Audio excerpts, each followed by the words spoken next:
तो मुझे ये बताएं कि जैसे मैं तो हिंदू समाज से हूं, जन्म के संयोग से, मेरी चॉइस नहीं थी, मतलब बाई चांस में हिंदू हो गया।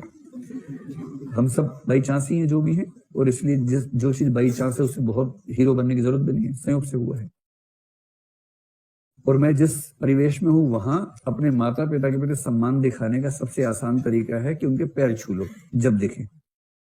कम से कम एक बार सुबह तो छूना ही छूना है, और कभी कभी थोड़ा टाइम इंटरवल ज्यादा हो जाए तो उसके बाद अलग से भी छू लो, कोई बात नहीं।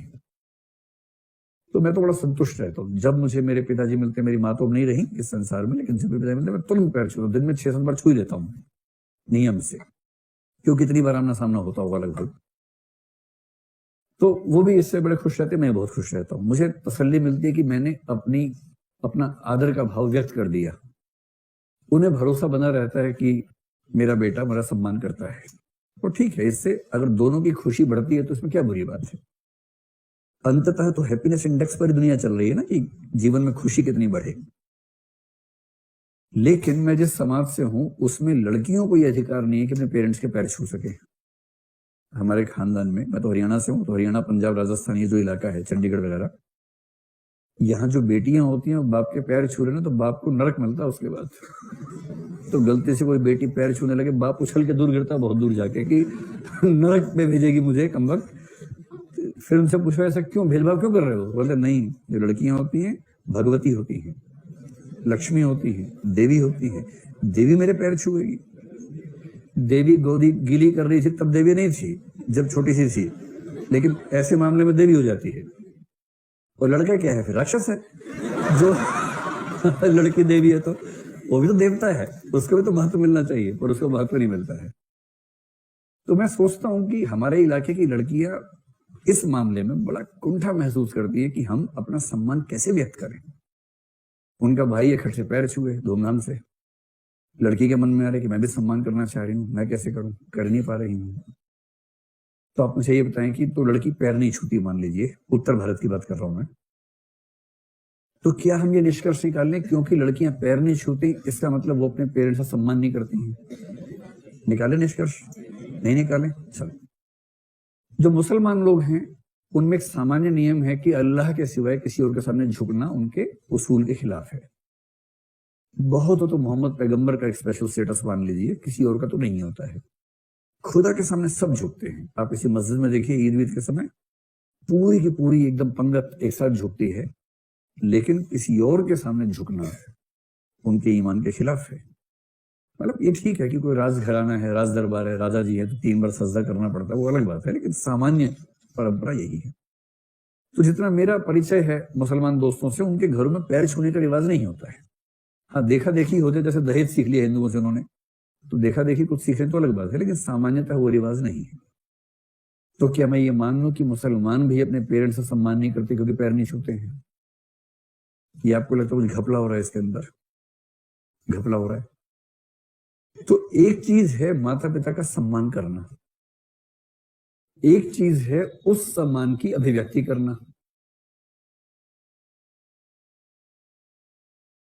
और यदि आप यूरोप जाएं, अमेरिका जाएं, तो वहां तो बच्चों और पेरेंट्स का संबंध एकदम अलग किस्म का है।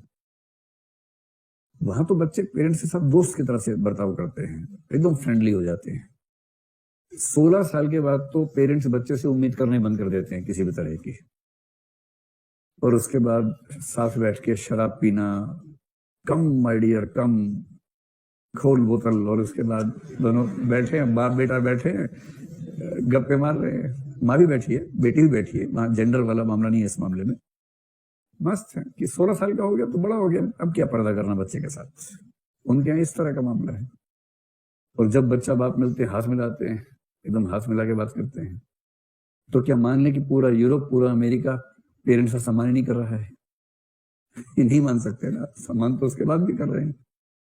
तो इसका मतलब ये हो कि सम्मान एक चीज है, सम्मान की अभिव्यक्ति के तरीके अलग अलग हो सकते हैं।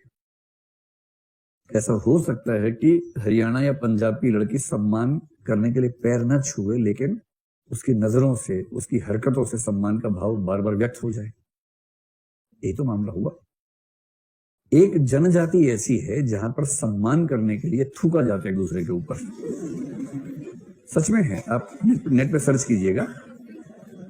एंथ्रोपोलॉजी पढ़ते हैं तो उसमें ट्राइबल स्टडीज होती है। मैंने एक बार वो विषय भी यूपीएससी में रख लिया था शौक में पढ़ने के लिए, और उसमें कुल मिला के जो काम की बातें मिली वो यही सब 5-6 बातें मिली। मतलब विषय तो अच्छा है ही वो बहुत। तो उसे बताया कि हर कल्चर अलग अलग है ना। एक जनजाति में किसी का बहुत कायदे से सम्मान करना होगा तो दोनों लोग एक दूसरे पे थूकते हैं, और वो हाईएस्ट फॉर्म ऑफ सम्मान है उनके यहाँ। अब कोई वहां से सीख के यहाँ के प्रयोग करने लग जाए उसका, तो उसका क्या हाल होगा। पड़ोस के नाले के अंदर मिलेगा उसके बाद पड़ा हुआ, लोग मार मार के वहां पहुंचाएंगे उसको, है ना। हर कल्चर का अपना तरीका है। अब यहाँ पैर छूने वाले हैं, अमेरिका गए, कोई अंकल आंटी थे वहीं के, उनके पैर छुए, आप पैर छू लोग पीछे भाग जाते हैं, फिर हमला कर रहा है मेरे ऊपर। उनको नहीं पता ना कि पैर छूने का क्या मतलब है। भारत में आप किसी के आसपास पत्थर भी उठाएंगे तो पैर आगे कर देता वो कि मेरे पैर लगे, आप छू ही लो। ओके, उसको ये आदत है। और उन देशों में अगर आप पैर के आसपास कुछ भी करेंगे तो वो हमला मान लेते हैं इसको कि कुछ गड़बड़ है। तो 2 बातें हो गई। पहला, एक है मूल्य सम्मान करना, एक है मूल्य की अभिव्यक्ति, जो हर समाज में अलग अलग हो। जिस चीज को आप सोच तो सकते हैं, समझ तो सकते हैं, किंतु 5 में से किसी भी ज्ञानेंद्रिय से जिसका ज्ञान प्राप्त नहीं कर सकते, उसको बोलते हैं अमूर्त या एब्स्ट्रैक्ट। जैसे अच्छाई देखिए, कभी अच्छा आदमी देखा होगा, अच्छाई नहीं देखी होगी।